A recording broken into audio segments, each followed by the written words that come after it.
guys, welcome back to my channel. If you are new here, what's up? My name is Natalie and welcome to Esquire Diaries. I make and upload videos documenting my journey to and through law school. I do everything from LSAT videos to law school applications, and in a few short weeks, I will be giving you guys law school vlogs. So stay tuned for that. If you are not new here, what is up? Thank you so much for coming back and for clicking on yet another one of my videos. Today's video is going to be all about resume do's and don'ts. I already have a video uploaded on my channel about personal statement do's and don'ts, which I will put in one of the cards up here. I don't know which way it's gonna come, but it'll be up there. And this is just gonna be an extension of that. So if you are interested in figuring out how to organize your resume for your application, do's and don'ts, tips and tricks, then keep on watching. All right, guys, so before we jump in, I just want to say a quick thank you to all of the new subscribers that I have on the channel. Thank you so much for subscribing and watching and engaging with me. I love y'all so much. You have no idea. I've never met you guys, but I love y'all. And if you haven't subscribed yet, pause the video and hit that subscribe button. Make sure you hit that notification bell so you get notified of when I upload. I don't have an uploading schedule. I just kind of upload when I have the time because your girl is busy. But anyways, let's get into the video. So very, very basic. I'm gonna keep it nice, short, and sweet. I only have a couple of tips because, to be honest, a resume is really personal, but I want to focus more on the specific things that need to be tweaked for a law school application. As many of you know, the resume that you submit to law school isn't necessarily the same one that you would use to go on a job hunt, and there are specific reasons why. So first and foremost, a resume for a law school application should not have every single thing that you've ever done in your life from high school through college and now grad school.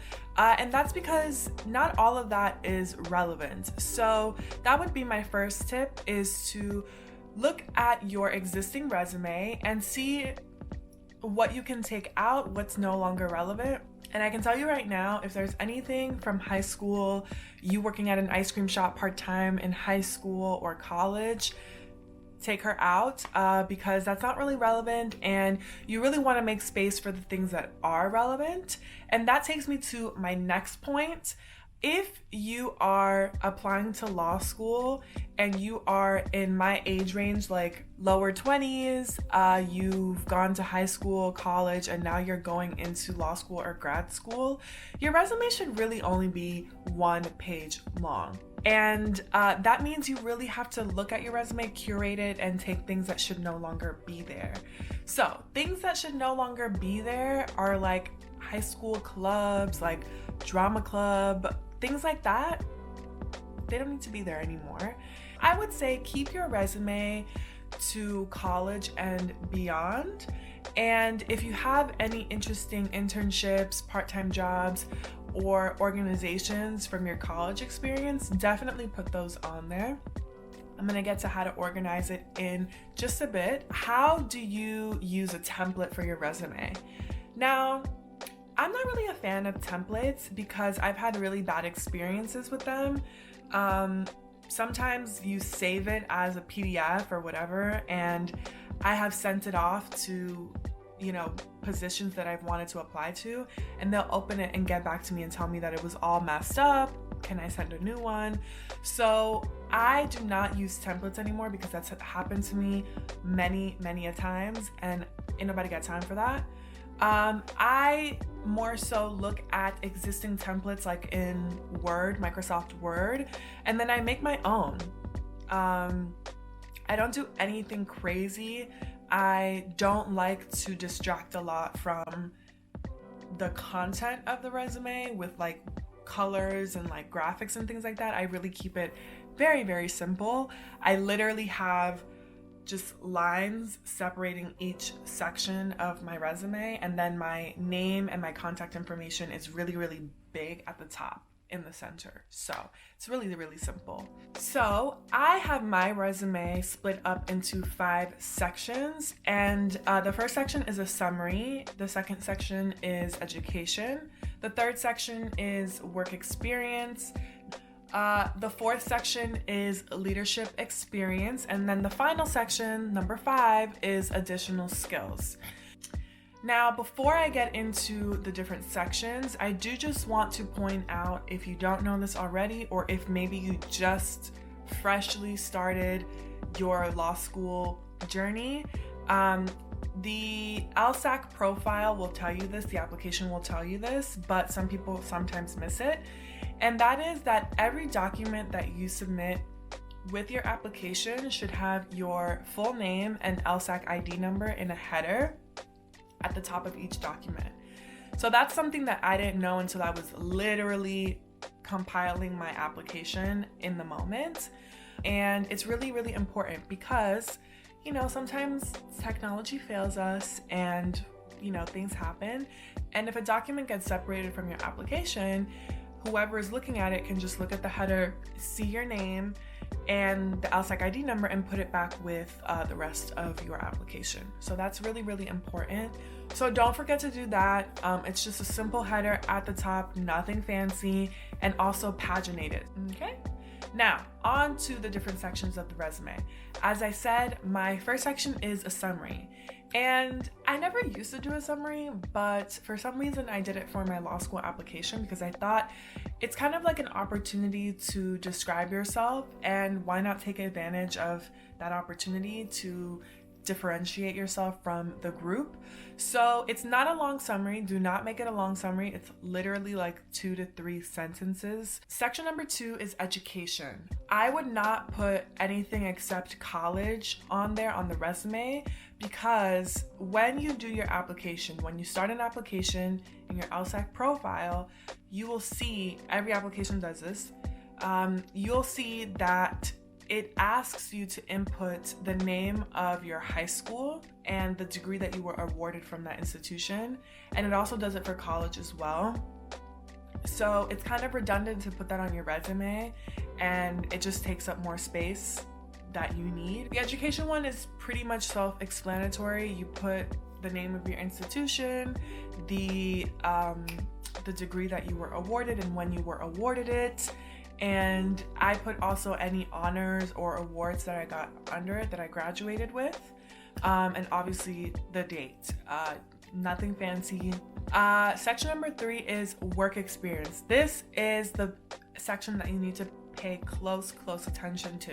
I sometimes feel like people skimp on describing their work experience, and I don't really know why. It's probably because maybe they're trying to leave space for other stuff, but honestly, this is the section where you really need to highlight your skills and what you've done, because 9 times out of 10, your work experience is what factored into you wanting to go to law school. So you want the admissions council to see that and see the kind of worker that you are, your work ethic, and what you contributed in your working life. I just played around with the fonts. So every title, every section of my resume is bold and underlined, and I think it's like 14 type font. For the work experience section, the name of the company is just bolded and it's smaller, and then under that I have the title that I held in that position, smaller again, and italicized. Not bold, not underlined, just italicized. And then I tabbed all the way over to the right side of the screen, and that's where I put the dates of my employment, and I italicized those as well. And then under that heading, I have a bulleted description of what I accomplished at that job. Doing that with your headings not only makes it stylistically or aesthetically pleasing, but it also makes it easy to read, and it gives you some space to play with. So play with the fonts. Note, do not play with the margins. Don't play with the margins. Keep them at 1 inch all the way through on all of your documents, because they will know. And when you play with the margins, it just makes it seem like you're lazy, like you're like you didn't follow the requirements, so don't do that. Just play with the fonts, okay? The fourth section is leadership experience. Now, this is the section that I reworked from my work resume, right? Because when I was working, I was still in college and I didn't have work experience, so I needed to put my clubs and activities and my leadership roles on my resume to kind of fill that void. But for law school, I just morphed it, and instead of calling it activities or whatever it was in my work resume, I put leadership experience from my law school one, and I only included clubs that I was either an executive board member on, like an active member, like I had some kind of role, right? And then a brief little description of what I did, the dates that I held those positions again. And I followed the same heading format as my work experience stuff. And then any like significant conferences that you attended, like I attended Model UN my spring semester of senior year, and that was pretty significant because we actually won an award, so I put that on there. And then my last section on the resume is additional skills. I more so use that section to highlight my different language skills. I am bilingual in English and Spanish. I'm trying to learn French, but we'll get there. And any computer software skills that I have. So my senior year, I had to do a significant project using Stata data analysis system. It's a software that helps you build models and basically analyze data points. It was for my poli-sci degree, and it's actually a really cool software. I kind of forgot how to use it already, but it's pretty cool. And then any other work softwares, like I use Uptime Legal Works, Legal Server, and something else that I can't remember right now, but you guys get the point. Put things that are unique to you, cool softwares that you've learned how to do. If you know how to code, put that on there. That's dope, especially in the year 2020. Don't fudge the dates on your resume because you can probably tell, they can probably tell, and if they really feel like coming for you, they might even check, who knows, if they have the time to do that. I don't really know. But just don't lie. Don't lie. There's really no point in doing that.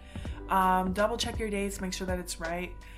Some schools do ask you to explain major gaps in your employment or like in the resume. I remember Boston University or Boston College had that as a supplemental essay. You had to explain that. So if you do have a gap, be prepared for that. Check if your school requires that, and to avoid having to do it if you don't have a gap, just make sure that your dates are right. All right guys, so that is the end of this video. I hope you guys enjoyed it, and I hope that it was very helpful for you. Yeah, I will see you guys in the next video, but don't forget, comment, like, and subscribe. Bye guys, I'll see you guys in the next one.